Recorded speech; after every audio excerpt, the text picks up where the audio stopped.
how do I find the right spiritual director, the one that can lead me in the direction where I kind of already know I want to go.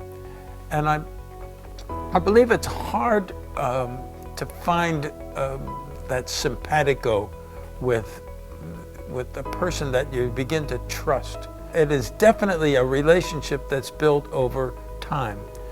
And I believe it's also like shopping in a sense.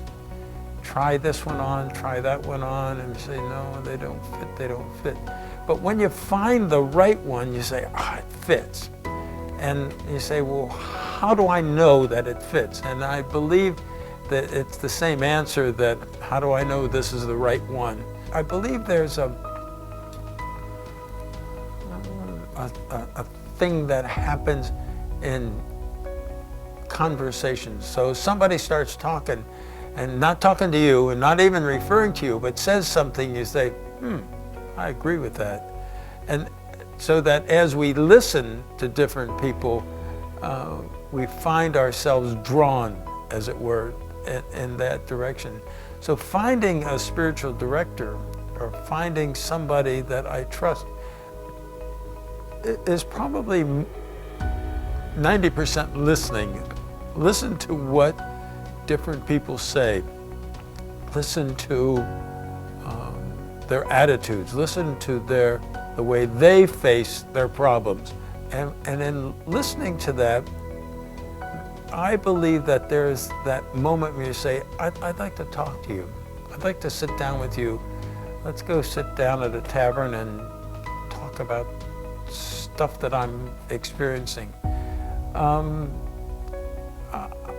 I don't know that there is a magic connection, a spark, that, and I believe it happens more in the heart than in the head.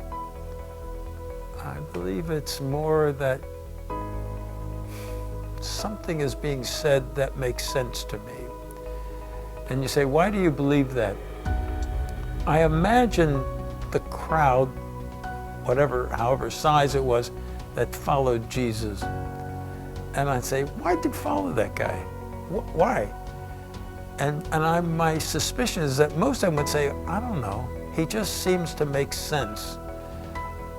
Well, you got a religion. You got scribes and Pharisees. You got leaders. You got churches telling you what to do. And they would say, yeah, I know that. But I went out there and I listened to him, and he made sense to me.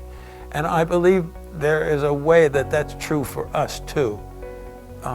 Listening to different people, and maybe one of them's a plumber, or a carpenter, or a lawyer, but listening and making that attachment and making that leap is probably, in my opinion, a way of finding a spiritual director.